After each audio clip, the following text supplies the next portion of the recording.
破产的地产老总眼睁睁看着曾经亏掉他10亿的投资公司再次大赚特赚，而自己的收益却日渐低迷，又开始后悔没把抵押房产的全部身家交由他们操作，却不知他们如果再不及时撤离，1000亿大盘即将全线崩盘。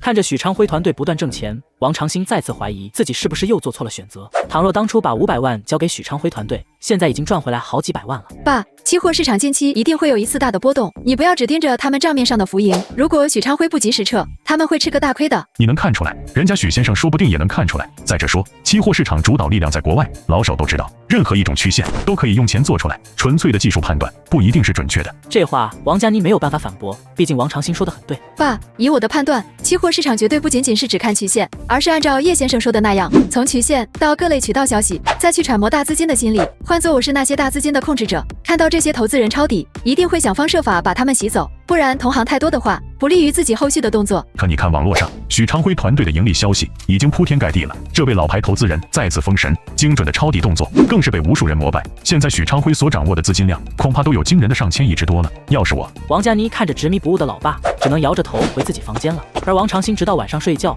也依然心神不定，我要不要再试试，再把钱挪走？不过想到钱都在女儿的账户上，他也没权利让公司划扣，就这样迷迷糊糊了一夜。第二天，王长兴醒来，习惯性的打开交易软件，就见网上的消息说空方力量爆棚，一夜之间无数人爆仓跳楼。卧槽，他们所说的板块不就是许昌辉之前抄底的那些吗？由于此次影响过大，投资公司都不得不发一条公告，称因为市场突发剧烈波动，导致投资者损失惨重，公司为此表示抱歉。至于许昌辉团队，已经原地解散，连管理费都没敢要。一夜之间天下大变，这让王长兴有点反应不过来。就一次爆仓而已，有必要直接辞职解散吗？当他仔细看了看昨晚上的交易，才发现许昌辉辞职是对的，因为这次的暴跌量级要比之前更恐怖数10倍不止。佳妮，我在电脑房呢，什么事？王长兴连忙跑过去。爆仓了，许昌辉爆仓了，这有什么好大惊小怪的？他的仓位这么重，爆仓是正常的。王佳妮头也不抬，手指在键盘上噼里啪啦的敲着。王长兴走过去看了一眼，顿时大吃一惊。你竟然下了这么多单！王佳妮今天的操作要比往常大胆许多，50万30倍杠杆，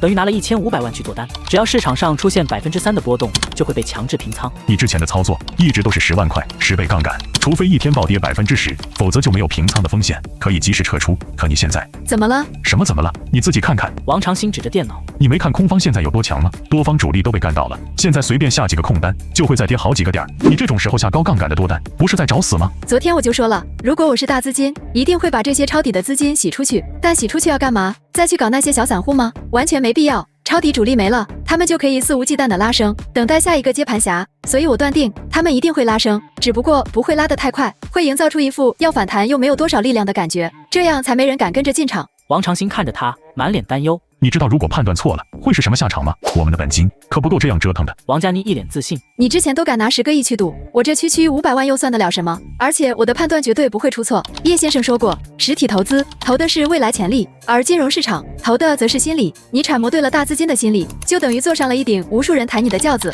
敲完所有单子的王佳妮，甚至连电脑都懒得看了。我去找叶先生一趟。找他干嘛？汇报这几天的心得啊，还能干嘛？王长兴没有阻拦，别说王佳妮是去谈正事，就算他是去给叶枫做小三，王长兴都懒得管，只要能把自己的本金捞回来，他什么代价都可以付出。此时的叶枫正在菜市场陪着唐仲威切水果，董云倩就发来了消息：大帅哥有空吗？出来喝杯咖啡呀，我请客。看到这条消息，叶枫根本懒得理会，在董云倩找他要联系方式的时候，就预想到这一刻了。怎么了？一脸怪怪的表情。你说你哥聪不聪明？唐仲威一愣，有些不太明白他为什么这样问。我的意思是，假如你那个所谓的嫂子不是什么好女人，她能发现吗？你这话什么意思啊？意思很简单，他现在的女朋友不是个省油的灯。你看，刚刚还给我发消息约我出去喝咖啡呢。唐仲威看到消息，心里瞬间有些不舒服，但他还是嘴硬，就是喊你去喝杯咖啡而已，你想太多了吧？这时，董云倩却又再发了一条信息过来：好歹我是你未来嫂子，请你喝杯咖啡，说点事情，不用这么冷漠吧。这次唐仲威也看到了，见叶枫似笑非笑的看过来，他微微哼了一声：干嘛？人家说的又没什么错，未来嫂子找你说点事情，请你喝杯咖啡再正常不过。你的意思是我应该去？当然了，不能让人说我们不讲礼貌。行，那我出去一趟。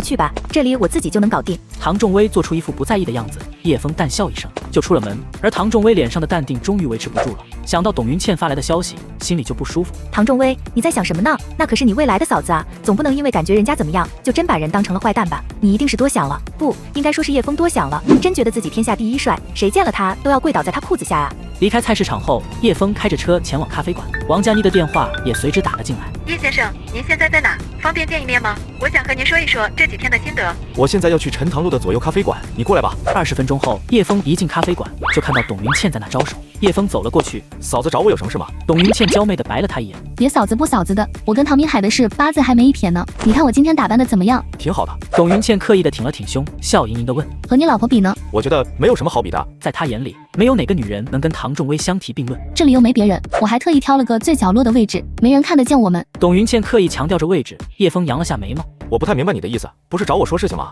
不会就是问我关于身材吧？那倒不是，我就是觉得和你处得来，想多见见面，你可别多想。他很清楚，对面这个男人似乎对自己的兴趣不大，但他觉得男人都喜欢偷腥，就算他老婆脸蛋再好看，看久了也会腻歪，总想找点新鲜感。原来如此，不过我怕大哥误会，以后还是少见面为好。而且我想告诉你，我们夫妻的感情非常好。董云倩却丝毫不在意他说什么，他遇到的男人基本上都是这样，就算再怎么忍，到最后依然受不了他的勾引，只笑嘻嘻的道：知道你们感情好，那也没关系啊，先当朋友吗？如果你有什么需要我帮助的地方，也可以随时和我联系，不管哪方面的帮助，我能做的一定都会帮你。这番话算得上是比较露骨的暗示了。这时，王佳妮刚走进咖啡馆，就看到坐在叶枫对面的董云倩，心中多少有些愕然。